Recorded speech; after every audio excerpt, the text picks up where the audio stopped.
તમારું મૃત્યુ ક્યારે આવશે કોઈ નક્કી કરી શકશે? એક વખત મુંબઈની અંદર એક કાર્ડિયોલોજિસ્ટ ડોક્ટર પાસે એક પેશન્ટ આવ્યા, એમને 24 એટેક આવી ચૂકેલા. કનુભાઈ, કેટલા? 24 એટેક આવેલા. એટલે એમના પરિવારના સદસ્યોએ વાત કરી કે સાહેબ, અમારા આ કાકાને 24 એટેક આવી જ ગયા છે. પેલા ડોક્ટરે આંખ ઊંચી કરી, આ તો ભારે કેસ છે. એટલે એનો મિત્ર કોઈ પણ કાર્ડિયોલોજિસ્ટ હશે એને બોલાવ્યા. એટલે એ દરમિયાન પેશન્ટને ચેક કરી અને આ ડોક્ટર પોતાની ચેમ્બરમાં જતા હતા ઓફિસમાં. એ દરમિયાન પેલા ડોક્ટર આવ્યા, એટલે સામ બે મળ્યા. એટલે પેલા જે ચેક કરી આવ્યા હતા એ એના મિત્રને કહે છે કે હું ચેક કરી આવ્યો છું, તમે ચેક કરી લો, પછી આપણે બે ડિસ્કસ કરીએ. કારણ કે 24 એટેક આવી ચૂક્યા છે આ ભાઈને, આ કાકાને. હવે જયારે પેલા બીજા ડોક્ટર આવ્યા ને, એ પેલા સાહેબને ચેકિંગ કરીને આવ્યા કાકાને, પણ જયારે પાછા ઓફિસમાં ગયા ડોક્ટર, ત્યારે આગલા જે ડોક્ટર હતા ને એ એટેક થી મૃત્યુ પામી ગયા હતા. હવે તમે વિચારો કે જે જીવાડે છે એ પોતે જીવવાના છે. આ કનુભાઈ બેઠા છે, પણ એ તો બહુ ખૂબ સાંખ્ય વિચારને વરેલા છે. સંત સ્વામીને ખૂબ સેવા છે, એમને બહુ સાંખ્ય વિચાર વાળા છે. પણ તમે મને પૃથ્વી ઉપર 120 વર્ષ કે 25 વર્ષ ડોક્ટર જીવ્યા હોય એવા બતાડો. આંખના ડોક્ટર જોજો તમે, હંમેશા ચશ્મા વાળા જ હશે. સમજણ પડી તમને બધાને કે આંખના ડોક્ટર છે એ પોતે ચશ્મા વાળા છે? તો સમજાય એવી ઘટના છે ભાઈ સાહેબ. તમે જેના માટે થઈને ભેગું કરો છો, પણ તમે વાપરવા માટે રહેવાના છો એ ગેરંટી છે તમારા લોકો પાસે? અને જે બેંકમાં મૂકો છો એ બેંક ક્યારે ઉઠી નહીં જાય એ કોઈ ગેરંટી ખરી? ચાલો હા પાડો. સિકંદર જેવો સિકંદર રાજા હતો, એ પોતે બોલી ગયો છે, હો સપને ચાહે લાખ સજા લો, કુછ ન આए साथ, राजा रंक फकीर सभी को जाना खाली हाथ, छोड़ जा रहा है, छोड़ जा रहा है. वो સપને ચાહે, તમે ગમે એટલા પુરુષાર્થ કરી લો. સાઉથના એક સીએમ હતા, મેડમ હતા, અને એમનું મૃત્યુ થયું હતું, પણ ડિક્લેર નહોતું કર્યું. ડિક્લેર એટલા માટે નહોતું કર્યું, એનું કારણ હમણાં હું તમને કહું છું. એનો હાથ કાપી અને સ્વિટ્ઝરલેન્ડ લઈ ગયા. શેના માટે લઈ ગયા હશે? આ કનુભાઈને પૂછું. એનો હાથ કાપી અને સ્વિટ્ઝરલેન્ડ લઈ ગયા. શેના માટે? જો બોલ્યા, થંપ આપવા માટે. અને આઈસ બોક્સમાં રાખી અને લેટેસ્ટ ટેકનોલોજીથી લઈ ગયા. અને ડોક્ટરને કાંઈ નહીં બોલવાનું અને હજી ડેથ નથી થઈ એવું કહેવા માટે થઈ અને 25 કરોડ રૂપિયા એમના દીકરાએ આપેલા. કેટલા? 25 કરોડ રૂપિયા. યાદ રાખજો ભાઈઓ. પછી જયારે કેને કે ત્યાં પાસવર્ડ આપીને નંબર બદલી અને કેને કે થંબ બદલી, છોકરાએ પોતાનો થંબ આપીને પછી કેને કે હાથ લઈ આવ્યા, હાથ પાછો જોઈન્ટ કરીને સીવી દીધો, ત્યારે પેલા ડોક્ટરે આ સીએમ ડેથ થયા છે એનું કહીને ડિક્લેરેશન કર્યું. જો ભાઈઓ, ગુણાતીતાનંદ સ્વામી ભગવાન સ્વામિનારાયણના પરમહંસ થયા. અક્ષર બ્રહ્મ પણ હતા પોતે. એને પોતે લખ્યું, મરનારાને સીધ રડો છો, રડનારા નથી રહેવાના, તોપના મોઢે તુંબડા, એ તો બધાય ઉડી જવાના. માનો કે આમાંથી કોઈને બી પૂછીએ, કોઈ વ્યક્તિનું મરણ થયું અને મરણ થયું ને થોડો સમય ગયો, 2-3 કલાક, એના હાથમાં 2-3 વીંટીઓ સોનાની છે, પણ કઈક કારણસર શરીર ફૂલી ગયું છે, બધું આખું શરીર, હાથ બાથ બધું ખૂબ ફૂલી ગયું છે. તો ભલી વીંટીઓ છે એની સાથી ભાઈને અગ્નિ સંસ્કાર કરે? હા કે ના? ના ના બોલો, ના ના મોટેથી બોલો. ના ના કેમ નહીં? મોનાની છે, કિંમતી છે. માનો કે હાથથી એટલે ભલેથી નીકળે એવી ન હોય તો શું કરે? ગ્રાઇન્ડર લાઈન કાઈપ ના હોય. મોનીને બોલાવે અને નીચેના ભાગથી કટિંગ કરાવીને પણ લઈ લે લે. ઈ પછી કેટલા સમય સુધી હોનું રાખી શકશે? બોલો. જે દુલાભાઈએ કાગે કીધું, સુખ ભોગવવા કરે કમાણી, લક્ષ્મી ઢસડી લાવે, પણ જ્યારે ભોગવવાનું ટાણું આવે ત્યારે યમના તેડાવે. ગાલો ની વચ્ચે ભારત સરકારે પ્રૌઢ શિક્ષણ કાઢેલું. પ્રૌઢ શિક્ષણ, પ્રૌઢ એટલે વડીલોને શિક્ષણ આપવાનું, જે અભણ હોય એ લોકોને. જ્યારે નામ લખતા થયા એટલે રાશન કાર્ડમાંથી નામ નીકળી ગયા. યાદ રાખો ભાઈઓ, કોઈ પણ વસ્તુની છે ને ઉંમર હોય.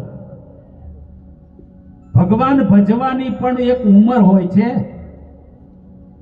ગઢપણમાં પછી ગઢપણમાં ગોવિંદ ભજાશે નહીં, બાળપણ જોબન વૃથારે ગયું, એમાં પાકી છે તેમાં જો જાન, જીવન થોડું રહ્યું, તમે ભાવે ભજી લો ભગવાન, જીવન થોડું રહ્યું.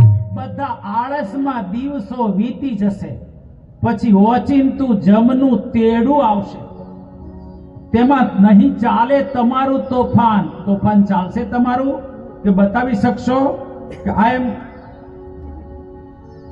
હું છું કાંઈ કેમ બતાવી શકશો? આઈ એમ ડુઈંગ. યમ રાજાની સામે કોણ બતાવી શકશે? પોતાનો રોપ કે આંખો બતાવી શકશે? કોઈ નહીં. હે કરે એવો રૂવાબ જાણે મોટો નવાબ, કરે એવો રૂવાબ જાણે મોટો નવાબ, પણ કાળે આવીને કેશ તારા કાનમાં, કાળે આવીને કેશ તારા કાનમાં, તારે રેવું ભાડાના મકાનમાં, તારે રેવું ભાડાના મકાનમાં.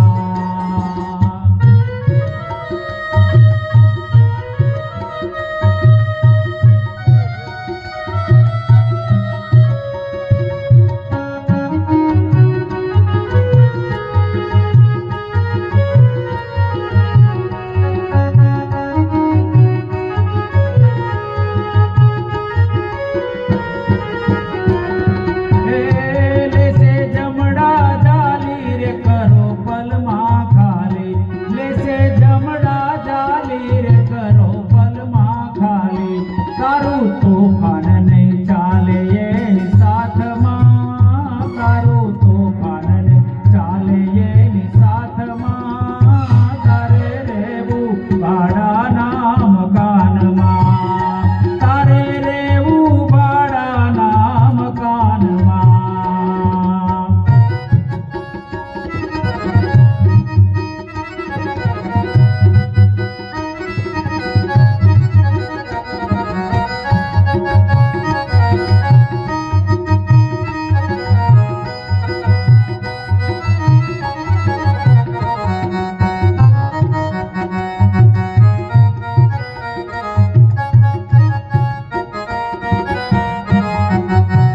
હે મને મારું મકાન કર્યા રંગને રૂગાન, મને મારું મકાન કર્યા રંગને રૂગાન, જાણે કાયમ લીધું છે વેચાણમાં, કાયમ લીધું છે વેચાણમાં, તારે રહેવું ભાડાના મકાનમાં, જીવ શાને ભરે છે ગુમાનમાં, જીવ શાને ભરે છે ગુમાનમાં, તારે રહેવું ભાડાના મકાનમાં, તારે રહેવું ભાડાના મકાનમાં.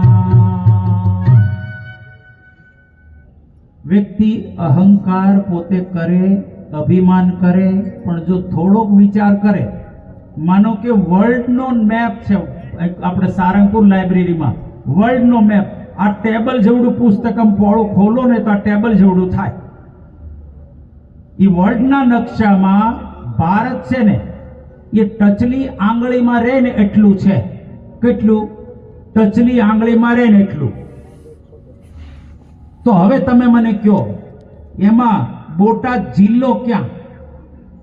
એમાં તમારું આ બોટાદ ક્યાં? અને તમારું ઘર, તમારી સોસાયટી ક્યાં? આ ટચલી આંગળી રહે ને એટલામાં. તો એમાં તમારી સોસાયટી ને એમાં તમારો નાનો બંગલો ને એમાં તમારું 5 ફૂટ કે 6 ફૂટની કાયા, એ કેટલી હિસાબમાં? એ તો કયો. એટલે અહીં લખે છે, એક કરે એવો રૂવાબ કે જાણે મોટો નવાબ. ક્યારે કોઈની સામે અભિમાન કોઈનું ટક્યું નથી અને ટકવાનું પણ નથી અને ચાલવાનું પણ નથી. મોટા મોટા માંધાતાઓ પણ ઉપડી ગયા છે અને કેને કોલરે હાથ દેનારા પણ મોટા મોટા તો મેરી ગયા રે. છોટા મનમાં મલકાય, રંગ પતંગનો ઉડી જશે જેમ આંકડાના પાન. સુકાઈ ગયેલા આંકડાના પાન હોય, ખરી જાય એટલે ઉડી જાય, એની કોઈ ગણતીમાં આવતું નથી. તો જેટલી ભગવાનની ભક્તિ કરી, તો અહીં આપણે અત્યારથી માંડીને 5 દિવસ સુધી કઈ વાતો એવી જોશું. તો ભગવાન સ્વામિનારાયણે કાર્યાણીના પ્રકરણના પહેલા વચનામૃતની અંદર, અહીંથી નજીક જ કાર્યાણી થાય ને, કાર્યાણીમાં અંદર ભગવાન સ્વામિનારાયણે 12 વચનામૃત નિરૂપ્યા છે. 12 વચનામૃત છે. એમાં કાર્યાણી પ્રકરણનું પહેલું જ વચનામૃત, એની અંદર એક દ્રષ્ટાંત દીધું છે. જેમ 10 મણની તલવાર પડી હોય, આ સોફાનું વજન 10 મણ હશે, આ તમે બેઠા છો, પણ માનો કે નથી 10 મણ નહીં, પણ તમારે એક હાથે ઉપાડીને એનથી લડવું હોય તો લડાય, ન લડી શકાય. તો 10 મણની તલવાર એટલે 200 કિલો. ભગવાન સ્વામિનારાયણ દ્રષ્ટાંત આપે છે કે જેમ 10 મણની તલવાર પડી હોય અને નીચે લખ્યું હોય કે આ તલવારે કરી અને આ રાજા યુદ્ધ લડ્યા અને જીતી ગયા, તો તલવાર છે એ એક હાથે ઉપાડવાની હોય ને, એક હાથે તો ઢાલ હોય. ભગવાન સ્વામિનારાયણ પોતે કહે છે કે બુદ્ધિશાળી માણસ હોય ને એ થોડોક છે ને એક અનુમાન લગાડે કે મળો 10 મણની તલવાર એક હાથે વ્યક્તિ ઉપાડી લે છે, એના કાંડાની સ્ટ્રેન્થ કેટલી મજબૂત હશે. એટલેથી પૂરતું નહીં, પણ લખ્યું છે કે આટલા બધા યુદ્ધ લડ્યા. મહારાણા પ્રતાપ 22 કિલો હથિયાર લઈ અને લડતા હતા અને પોતાનું વજન 137 કિલો હતું મહારાણા પ્રતાપનું.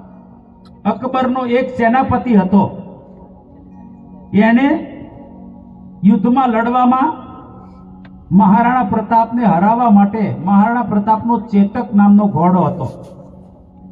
હું ટૂંકમાં વાત કરું છું. આ તો એને એક ખંજરનો ઘા કર્યો, એક સેનાપતિએ, અકબરના એક સેનાપતિએ. એટલે ખંજરમાં આમ નાનું હોય ને, ખંજર એટલું નાનું હોય એટલે આમ ફેંક્યું તો ઘોડાનો આગલા પગનો ભાગ હોય ને, ડોકનો ભાગ, એ નીચેના ભાગમાં વાગ્યું. એને અંદર એટલું બધું લગભગ 3 ઇંચ જાય ને એટલું ઘૂસી ગયું. હાડકા સુધી ઠેઠ કે ને કે ઘોડાના હાડકા સુધી પહોંચી ગયું. એટલે મહારાણા પ્રતાપને ખબર પડી એટલે પેલું ખંજર તો કાઢ્યું, લોહી બંધ કર્યું કાંટો બાંધીને, પણ પછી કે જે એને એક ગાળ બોલી અને કીધું કે ભાઈ એમ ના મરાય, આમ મરાય. જો એમ કરી અને મહારાણા પ્રતાપ દૂર ઉભા હતા ને ત્યાંથી દોડ્યા અને એક કેને છલાંગ મારી તો એનો ઘોડો ચેતક હતો ને એની પર એક પગ મૂક્યો અને 18 ફૂટ ઊંચા કૂદ્યા. કેટલા? આ માનો કે આ પડદો છે કેટલા ફૂટ ઊંચો હશે? 20 ફૂટ છે. આટલું સમજો ને તમે ટૂંકમાં. આટલું ઊંચું નીચેથી મહારાણા પ્રતાપ એક પગ ઘોડા પર મૂક્યો ને એક પગે છલાંગ મારી 18 ફૂટ ઊંચા જઈ અને પોતાની તલવાર હતી ને 10 મણની તલવાર હતી એ આમ મારી. ઓલો સેનાપતિ હતો ને એમ પેલું ટમેટું કાપે ને એમ કાપી નાખ્યો, જોડે જોડેલો ઘોડો કપાઈ ગયો. એ સેનાપતિ જેના પર બેઠેલો હતો ને એ ઘોડો પણ કપાઈ ગયો, અને આમ એટલી સહજતાથી કપાઈ ગયો કે જરાય બળ પણ ના કરવું પડ્યું.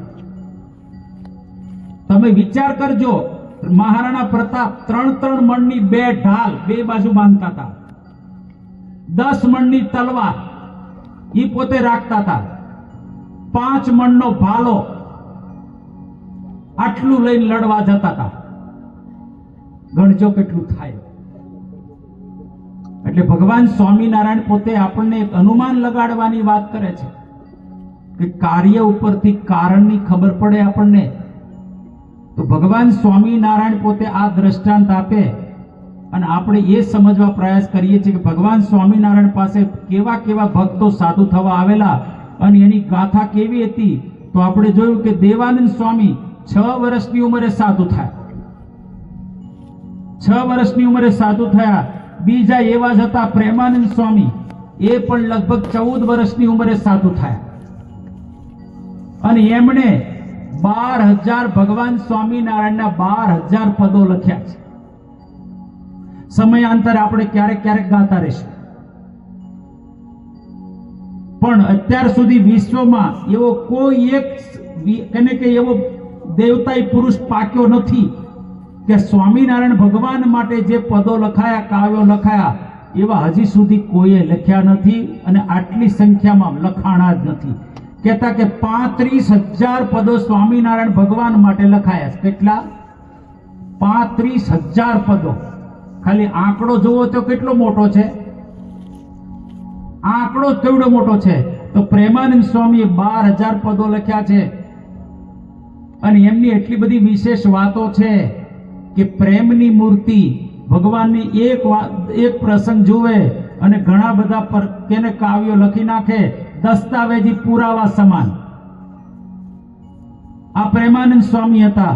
ભગવાન સ્વામિનારાયણના એક સંત હતા વ્યાપકાનંદ સ્વામી. વ્યાપકાનંદ સ્વામી એવા હતા, આ બોટાદનો જ પ્રસંગ છે કે હમીર ખાચરની ઘોડી મરી ગયેલી.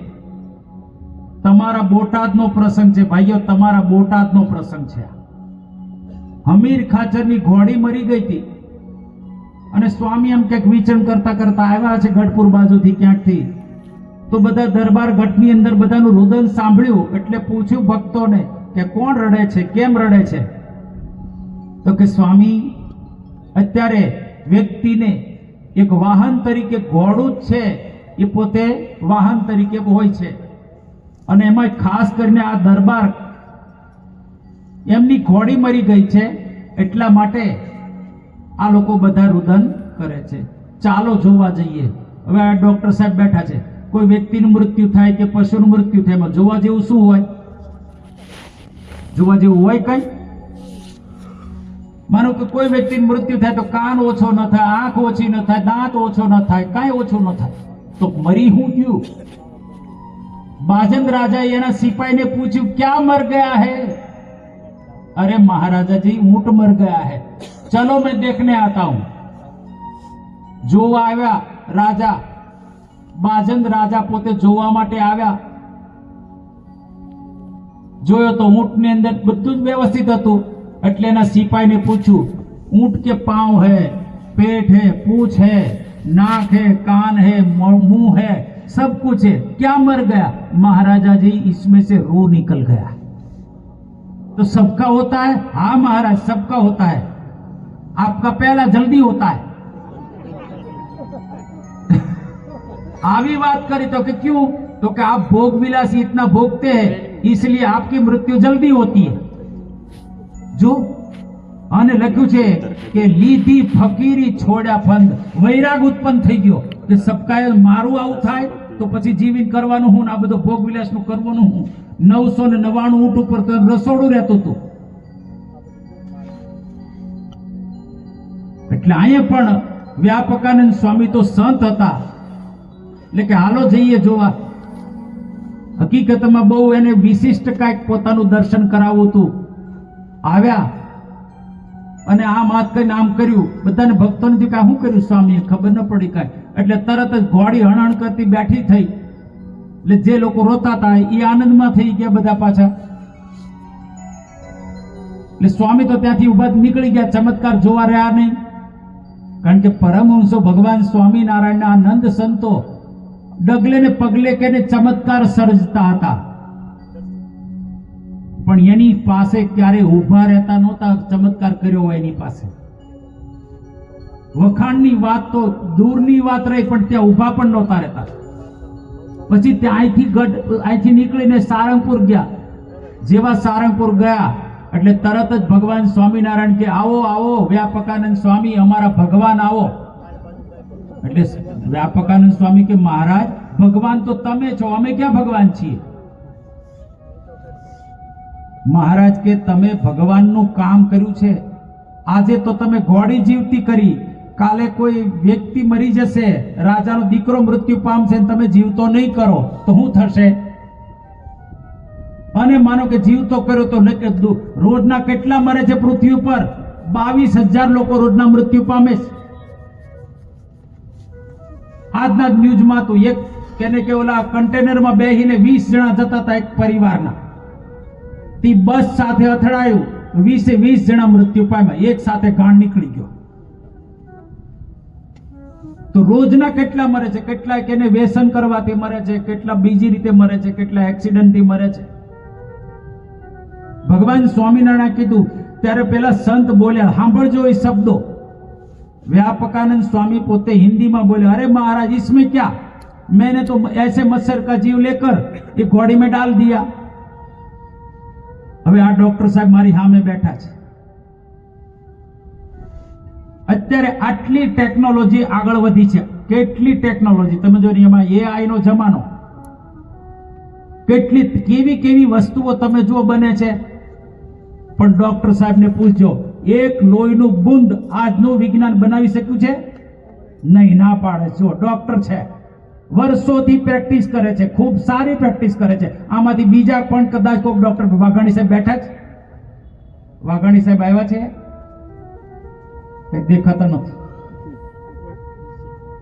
ડોક્ટર સાહેબ બેઠા એને પૂછજો. હું ત્યાં અમદાવાદની અંદર સ્ટર્લિંગમાં પરમાનંદ સ્વામીને એડમિટ કરેલા, 2010ની સાલની વાત છે આ. તે વખતે ત્યાં રહેવાનું થયું હતું 10-15 દિવસ. ત્યાં લાઇબ્રેરીને આપણો એક હરિભક્ત છે, લેબોરેટરી જે હોય એનો એક આપણો હરિભગત છે ને યુવક, એ તેનો કે લીડર છે. તો મને કે સ્વામી તમે લેબ જોવા માટે આવો. મેં કે ભાઈ દિવસે તો ન અવાય, ત્યાં લેડીઝને બધા હોય. તો રાત્રે 11 વાગે પછી મને લઈ ગયો. જોયું તો એક મોટું ફ્રીજ હતું, ડી ફ્રીજ જેવું આમ મોટું. એના 2 ડ્રોવર હતા. અંદર છે ને કેરીનો રસ ભર્યો ને એવું લાગ્યું મને, પ્રિય કીર્તન સ્વામી. કેરીનો રસ, કલર બપોરે કેવો હતો, સરસ. તો એવું જ એક્ઝેક્ટ રસ જેવી જ કે ભર્યું તું કાંઈક. પણ એ ડ્રોવર છે ને એ આમાં મળ્યા કરતો, 2 ડ્રોવર આમ. અંદર લગભગ 15-20 જેટલી કોથળીઓ હતી, આ રસ ભરેલો હોય ને એવી. તો એ આમાં છે ને ડ્રોવર હલ્યા કરતા હતા 2. તો મેં કીધું, અલા ભાઈ સંદીપ, આમાં કેરીનો રસ કેમ ભર્યો છે? મને કે સ્વામી આ રસ નથી, આ તો લોહી છે. લોહી વિભાગ, લોહીમાંથી એક વિભાગ કર્યો છે, અને આ લોહી છે જેને HIV કહેતા એડ્સ થયો હોય એને ચડાવવામાં આવે છે. બીજું એક ફ્રીજ દેખાડ્યું. બીજા ફ્રીજમાં ડ્રોવર આમ નહોતું હલતું, પણ આમાં હલતું હતું. ઓલું આપણે માંડવી કાઢવાનું અપનેર હાલે ને એવી રીતે આમાં હલતું હતું કન્ટિન્યુઅસ. એ ડ્રોવર આમ કાઢ્યું તો અંદરની ટ્રે હોય ને એ આમાં હલતી હતી. એની અંદર પણ કે કેરીન રસ જેવું કંઈક ભર્યું હતું. તો મેં પૂછ્યું કે આ શું છે? તો કે સ્વામી જેને ડેન્ગ્યુ થયો હોય ને એને આ લોહી ચડાવવામાં આવે છે. અને કમાલની વાત તો જુઓ તમે, એક લોહીના બુંદમાંથી ડાયાબિટીસ કેટલો છે વિધિન સેકન્ડોમાં બતાવે છે કે નથી બતાવતું? કેટલામાં બતાવી દે છે. યુરિન ટેસ્ટ કરે એમાં કેટલા તમને રોગ છે, કયો રોગ છે, બધું જ બતાવી દે. તો કેટલી અજાયબીઓ શરીરની અંદર છે. પણ આટલી ટેકનોલોજી કે વિકસિત થઈ છે છતાં પણ જીવ ટ્રાન્સપ્લાન્ટ કરે એવો હજી સુધી કોઈ પાક્યો છે? સ્વામિનારાયણ ભગવાનના સંતો હતા, એમાંના એક આ વ્યાપકાનંદ સ્વામી જીવ ટ્રાન્સપ્લાન્ટ કરતા હતા. બીજા હતા નિર્માનાનંદ સ્વામી, કુંડળના હોથીઓ પટગાર. એ મરેલા એક કે ત્યાં સાઉથમાં જતા હતા, પૂનાથી આગળ જતા જગન્નાથપુરી પાસે એક ગામમાં રોકાયા. ત્યાં બ્રાહ્મણનો દીકરો મૃત્યુ પામ્યો. તો સંતને બહુ દયા આવી એની માતા રુદન બહુ કરતી હતી, એટલે પેલા સંત નજીક ગયા, લેડી દૂર થયા અને પછી હળવેથી એક મંત્ર બોલ્યા.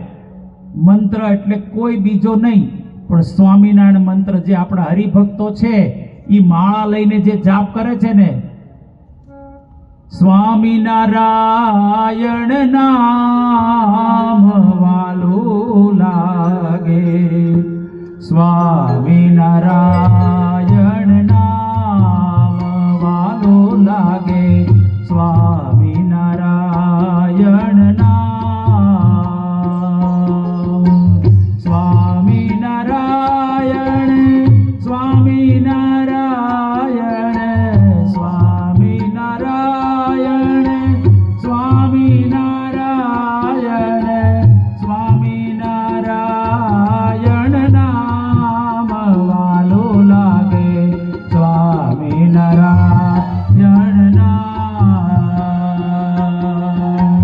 રાત દિવસ મારા હૃદયા ભીતર, રાત દિવસ મારા હૃદયા ભીતર, જપીશ આઠું જામ વાલું લાગે, જપીશ આઠું જામ વાલું લાગે, સ્વામિનારાયણ નામ.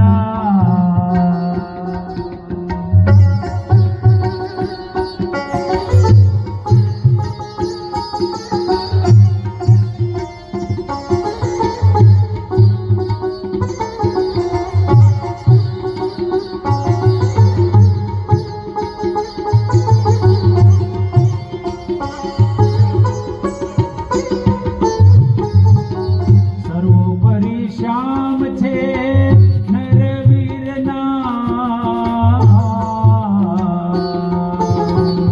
સર્વોપરી શ્યામ છે નરવીર નામ, સુંદર સુખડાનું નામ વાલું લાગે, સુંદર સુખડાનું ધામ વાલું લાગે, સ્વામિનારાયણ નામ વાલું લાગે, સ્વામિનારાયણ નામ વાલું લાગે, સ્વામિનારાયણ નામ. ભગવાનના નામનો મહિમા લખ્યો છે. જો કોઈ શ્રદ્ધા અને વિશ્વાસથી આ નામ લે તો ગુણાતીતાનંદ સ્વામી લખ્યું છે કે સ્વામિનારાયણ મહામંત્રે કાળા નાગનું ઝેર પણ ઉતરી જાય, કામ ક્રોધાદિક દોષો ઉડી જાય અને બ્રહ્મરૂપ થઈ જાય. જે સ્વામિનારાયણ નામ લેશે તેના બધા પાતક બાળી દેશે. પવિત્ર દેહે અપવિત્ર દેહે આ નામ નિત્ય સ્મરવું સ્નેહે. જળે કરીને તન મેલ જાય, આ નામથી અંતર શુદ્ધ થાય. આ મંત્ર કરીને કાળા નાગનું ઝેર ઉતરી જાય. એનું મહા મોટું એક મૂર્તિમાન દ્રષ્ટાંત પ્રસંગ એટલે યોગીજી મહારાજ. યોગીજી મહારાજ આમ આંગળી કરતા કઈક વાત કરતા ને ત્યારે તો આ જમણા હાથની આંગળીએ કોબરા નાગનો સર્પ દંશ થયો હતો અને એટલું કાતિલ ઝેર હતું કે આંગળીનો એટલો ભાગ પહેરવો છે, 1.5 ઇંચ જેટલો બળી ગયો હતો. અને યોગીજી મહારાજ પોતે પૃથ્વી પર જીવિત રહ્યા ત્યાં સુધી આ આંગળી કેને બળી ગયેલી દેખાતી હતી. આટલો કાતિલ નાગ. બધા ભક્તોએ વિનવ્યા શાસ્ત્રીજી મહારાજને કે સ્વામી રાજકોટ દવાખાને લઈ જાઓ. શાસ્ત્રીજી મહારાજ કે નહીં, અમારા ગુરુએ કહ્યું છે ગુણાતીતાનંદ સ્વામીએ કે સ્વામિનારાયણ મંત્રે કાળા નાગનું ઝેર ઉતરી જાય તો અમારે આજે એ સાર્થક કરવું છે. બધા ભક્તો ચંદુભાઈ વિદ્યાધિકારી વગેરે બધાએ એને ગોંડલના મહારાજા શ્રી પણ બધા વિનંતી કરે શાસ્ત્રી મહારાજને કે સ્વામી આ તો અંધશ્રદ્ધા છે. શાસ્ત્રીજી મહારાજ કે અંધશ્રદ્ધા નથી, આ તો સિદ્ધાંત વાર્તા છે. અને બન્યું એવું કે 1 કલાક 2 કલાક ધૂન ચાલી, 3 કલાક ચાલી, 4 કલાક ચાલી, 5 કલાક ચાલી. યોગીજી મહારાજને અક્ષરદેરીમાં સુવડાવ્યા છે અને ત્યાં ચમત્કાર કયો સર્જાયો? 6ઠી કલાક શરૂ થઈ, યોગીજી મહારાજે આંખ ખોલી અને આળસ મરડી અને બેઠા થયા. બીજા કેટલાય ભક્તોના આવા પ્રસંગો છે, હું બધાય કહેવા માટે એટલો મારી પાસે ટાઈમ નથી. પણ શ્રદ્ધાથી લેજો, મહિમાથી લેજો, દુઃખમાં લેજો, સુખમાં લેજો, પવિત્ર જગ્યાએ લેજો, અપવિત્ર જગ્યાએ લેજો. એટલે શું અપવિત્ર એટલે કયું? તો કે સંડાસમાં આપણે જઈએ લેટ્રિન કરવા માટે, ત્યાં તો એ તો અપવિત્ર વસ્તુ છે.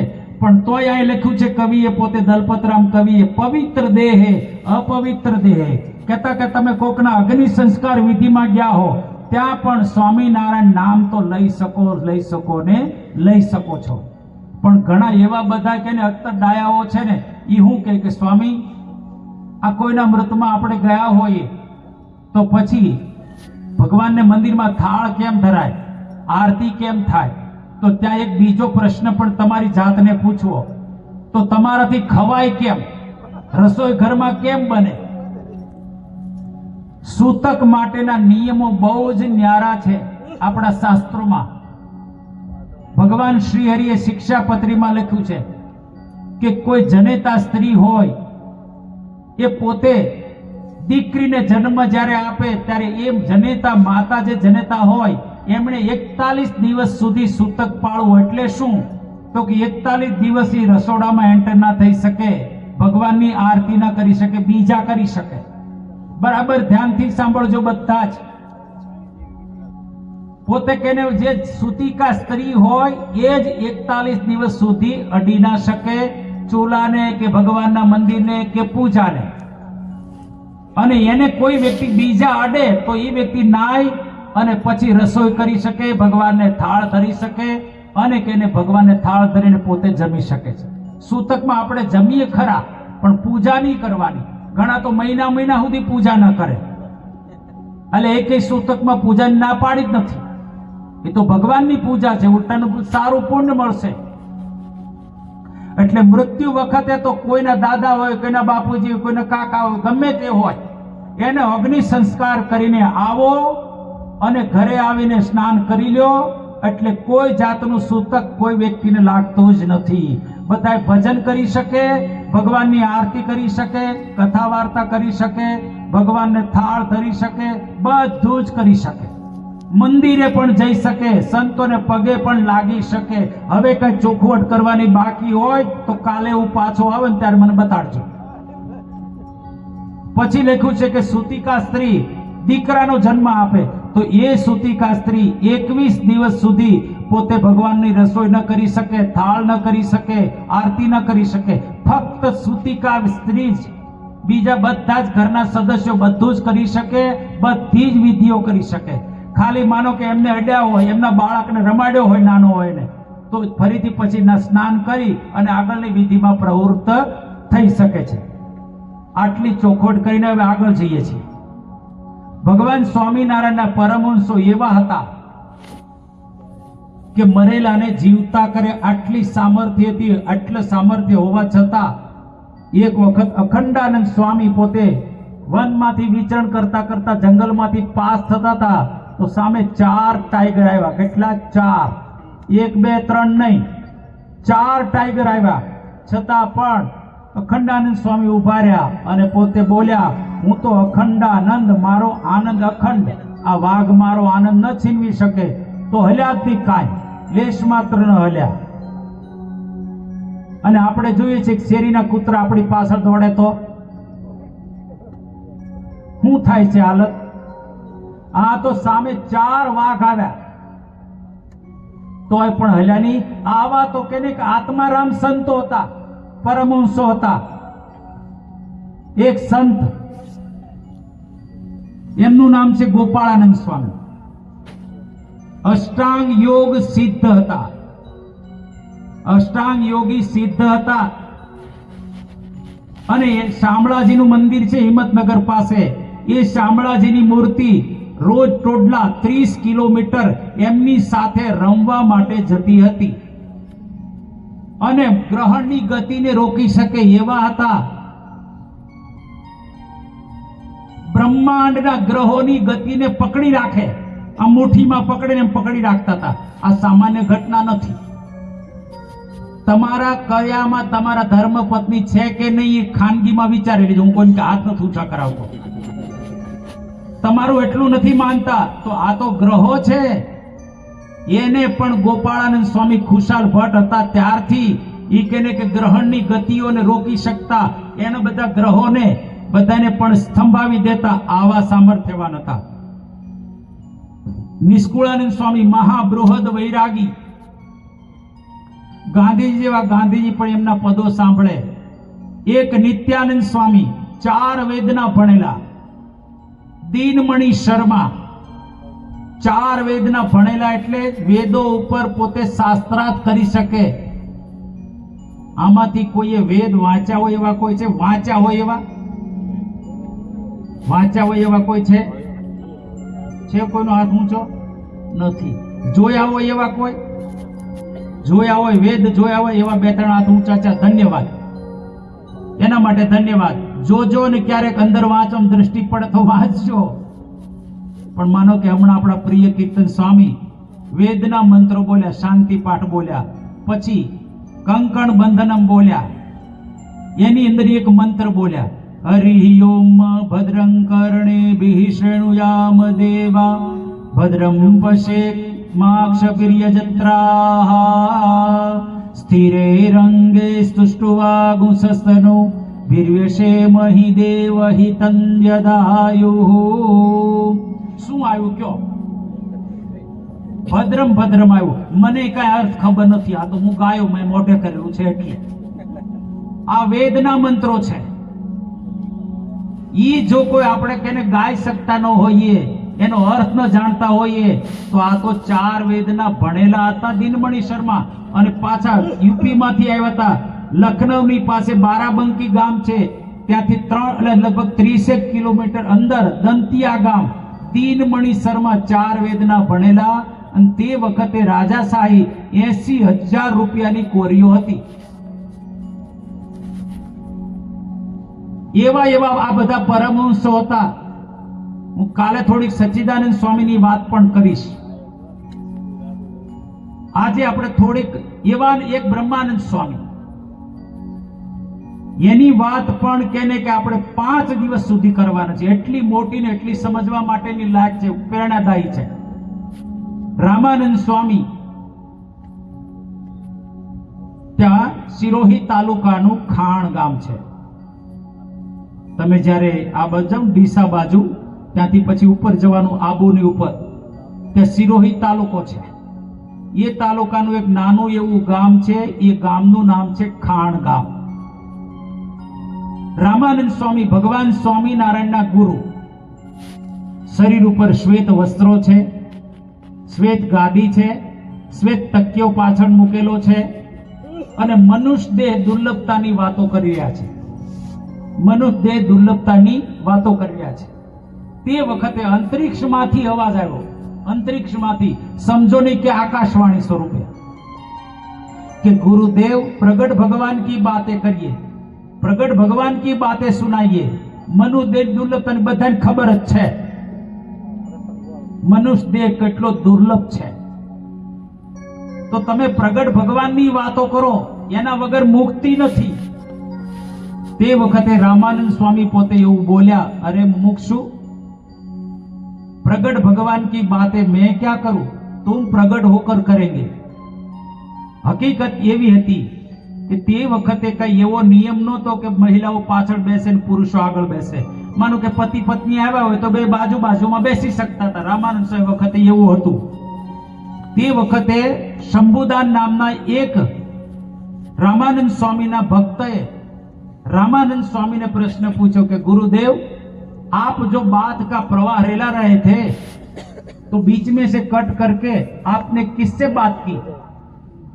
त्यारे रामानंद स्वामी बोला कि शंभुदान, तुम्हारे बगल में जो बैठी है तुम्हारी पत्नी लालूबा देवी, उनके गर्भ के अंदर 5 मास का बालक पल रहा है, वो मुझे विनती कर रहा है, कि गुरुदेव प्रगट भगवान की बातें करिए, प्रगट की बातें सुनाइए। तो इसीलिए मैंने उनको आंसर दिया। એટલે શંભુદાન તો મનોમન ખૂબ જ રાજી થાય છે કે અમારે ત્યાં બહુ જ કે દેવી પુરુષ જન્મ ધારણ કરશે।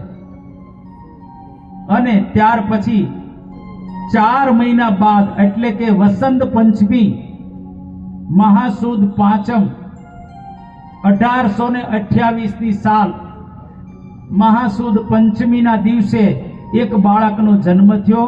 એમનું નામ લાડુદાન। એ લાડુદાનની વાતો અને થોડાક પરમહંસોની વાતો આવતીકાલે કરી અને આ કથાની અંદર આપણે સારી રીતે પ્રવેશ પ્રાપ્ત કરશું। અત્રે કથાને વિરામ આપીએ। સ્વામિનારાયણ ભગવાનની જય। સ્વામિનારાયણ નારાયણ નારાયણ